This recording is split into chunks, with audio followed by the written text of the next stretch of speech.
आज हम differentiation between star schema and snowflake schema का अभ्यास करने वाला है। सबसे पहले तो तुम्हें यह समझने की जरूरत है कि एक एग्जाम क्वेश्चन है जो हमें इस इंफॉर्मेशन को कंसिडर करके एक स्नोफ्लेक स्कीमा बनाने के लिए बोल रहा है, और इस इंफॉर्मेशन को कंसिडर करके हमने यहाँ पे एक स्नोफ्लेक स्कीमा बनाया भी है। ठीक है, अब इस स्नोफ्लेक स्कीमा को हम एक बार देखते हैं। अब यहाँ पे क्या है, ये एक फैक्ट टेबल है और ये जो चार है ये डायमेंशन टेबल्स है। अब यहाँ पे ये जो डायमेंशन टेबल है, इस डायमेंशन टेबल को कंसिडर करके हमने और एक एक्सटेंडेड टेबल बनाया है, और ये जो चीज हमने करी है इसे हम कहते हैं नॉर्मलाइज करना। मतलब हमने यहाँ पे इस डायमेंशन टेबल को नॉर्मलाइज किया है। ये स्नोफ्लेक स्कीमा है। अगर ये स्टार स्कीमा होता था, मतलब अगर क्वेश्चन में ये बोला होता था कि इस इंफॉर्मेशन को कंसिडर करके स्टार स्कीमा बनाओ, तो जो डायग्राम होता था वो बस यहां तक ही होता था with some minor changes here. ये क्योंकि स्नोफ्लेक स्कीमा है इसीलिए हमने इस डायमेंशन टेबल को नॉर्मलाइज किया है, या क्योंकि ये स्नोफ्लेक स्कीमा है इसलिए हम एक डायमेंशन टेबल को नॉर्मलाइज कर सकते हैं। ओके, तो जो हमारा पहला डिफरेंशिएशन बिटवीन है वो यही कहता है कि स्टार स्कीमा के अंदर इट हैज डीनॉर्मलाइज्ड टेबल्स, मतलब स्टार स्कीमा के अंदर नॉर्मलाइज्ड टेबल्स नहीं होते, वर्सेस स्नोफ्लेक स्कीमा के अंदर it has normalized tables. Snowflake schema के अंदर इट हैज नॉर्मलाइज्ड टेबल्स। ये जो टेबल है ये इस डायमेंशन टेबल का नॉर्मलाइज्ड फॉर्म है। इस टेबल को हमने नॉर्मलाइज किया है टू दिस टेबल। तो snowflake schema it has normalized tables. Tables क्यों? क्योंकि जरूरी नहीं है कि स्नोफ्लेक स्कीमा के अंदर सिर्फ और सिर्फ एक ही नॉर्मलाइज्ड टेबल होता है, मल्टीपल नॉर्मलाइज्ड टेबल्स भी हो सकता है। इस डायमेंशन टेबल का भी एक नॉर्मलाइज्ड टेबल हो सकता है, इस डायमेंशन टेबल का भी एक नॉर्मलाइज्ड टेबल हो सकता है, इस डायमेंशन टेबल का भी एक नॉर्मलाइज्ड टेबल हो सकता है। राइट, तो पहले डिफरेंशिएशन ये है। अब दूसरा डिफरेंशिएशन क्या है? Star schema has fewer joins as compared to snowflake schema.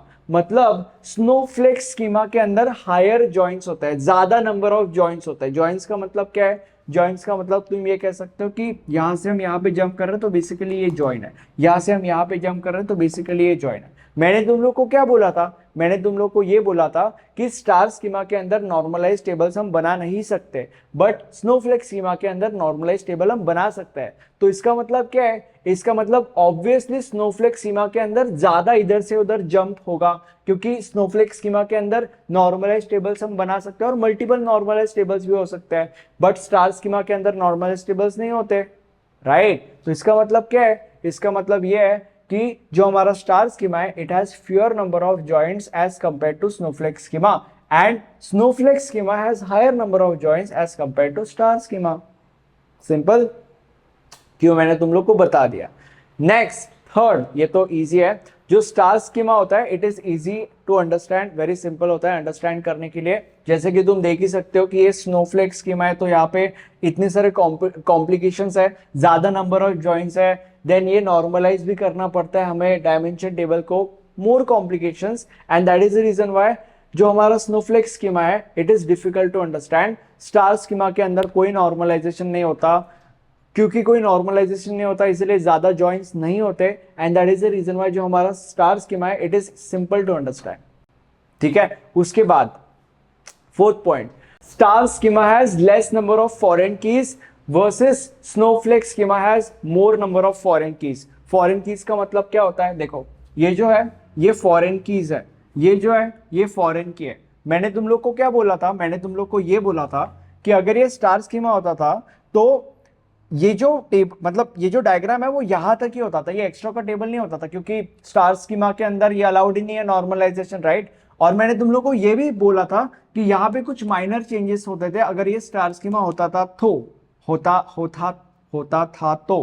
Right, तो वो माइनर चेंजेस क्या होते थे? यहाँ पे कोई फॉरेन की नहीं होता था, यहाँ पे डायरेक्टली ये जो रीजन, स्टेट और कंट्री होती थी वो वैसे के वैसा यहाँ पे होता था। राइट, तो अब अगर तुमने ध्यान से देखा तो स्नोफ्लेक स्कीमा के अंदर ज्यादा नंबर ऑफ फॉरेन कीज है और स्टार स्कीमा के अंदर कम नंबर ऑफ फॉरेन कीज है। यहाँ पे 1 2 3 4 5 फॉरेन कीज है, और अगर ये स्टार स्कीमा होता था तो यहाँ पे फॉरेन की नहीं होता था, तो स्टार स्कीमा के अंदर फिर 4 फॉरेन कीज होते थे। राइट, तो it has less number of foreign keys star schema, and snowflake schema has more number of foreign keys. ठीक है। अब ऐसा क्यों? ऐसा इसीलिए क्योंकि अगर तुम्हें किसी डायमेंशन टेबल को नॉर्मलाइज करना है तो यहाँ पे तुम्हें एक फॉरेन की रखनी पड़ती है ताकि तुम यहां से यहाँ पे जंप कर सकते हो। देखो सिटी आईडी से हम इस सिटी आईडी पे जंप करेंगे and then whatever information we want, that weird stuff, right. तो इसीलिए स्नोफ्लेक स्कीमा के अंदर ज्यादा नंबर ऑफ फॉरेन कीज होती है, राइट। एंड स्टार स्कीमा के अंदर तो नॉर्मलाइजेशन अलाउड ही नहीं होता। That is the reason why star schema has less number of foreign keys, simple as that. अब fifth point, execution. It takes less time for the execution of queries. और snowflake schema के अंदर it takes more time for the execution of queries. अब ऐसा क्यों? देखो अब ये snowflake schema है, राइट। अगर मैंने कोई क्वेरी डाली जो जिसको यहां तक जाना है तो उसको यहां से यहां पे जाना पड़ेगा और यहां से यहां पे जाना पड़ेगा, राइट। वर्सेस अगर ये स्टार स्कीमा होता था तो ये तो होता ही नहीं था, डायरेक्टली मतलब यहीं तक ही चीजें सीमित होती थी। तो जो क्वेरी है उसको बस यहां से यहां तक ही ट्रैवल करना पड़ता था। मतलब क्वेरी का जो ट्रैवलिंग डिस्टेंस है वो स्नोफ्लेक स्कीमा के अंदर क्योंकि बहुत ज्यादा है वर्सेस स्टार स्कीमा के अंदर इतना ज्यादा है ही नहीं, इसीलिए it takes less time for the execution of queries in star schema and it takes more time for the execution of queries in snowflake schema. और इसके साथ साथ बस यही नहीं है, और भी चीजें हैं और भी कॉम्प्लिकेशंस है जो कि मैंने तुम लोग को पहले भी बोला था कि स्नोफ्लेक स्कीमा के अंदर डायमेंशन टेबल के नॉर्मलाइज्ड फॉर्म्स भी होते हैं। उसके बाद स्नोफ्लेक स्कीमा के अंदर ज्यादा नंबर ऑफ जॉइंट्स होते हैं वगैरह वगैरह वगैरह। और इन सारी की सारी चीजों की वजह से it takes more time for the query to execute in snowflake schema versus it don't take much time for the query to execute in star schema, ठीक है। तो बेसिकली ये है। अब लास्ट पॉइंट के लिए मुझे टेबल यहां पे सरकाना पड़ेगा, राइट। ऐसे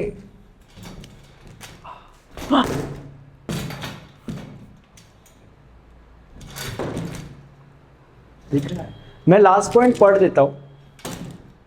When to use, कब हमें स्नोफ्लेक स्कीमा यूज करना चाहिए और कब हमें स्टार स्कीमा यूज करना चाहिए। तो when it comes to star schema, when the dimension tables contains less number of rows, मतलब जो तुम्हारा डायमेंशन टेबल है उसके अंदर लेस नंबर ऑफ रोज है, अगर ये सिचुएशन है तो हमें स्टार स्कीमा यूज करना चाहिए।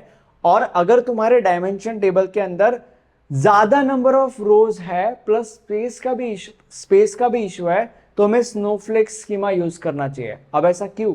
ऐसा इसीलिए क्योंकि मान लेते हैं कि ये हमारा एक टेबल है।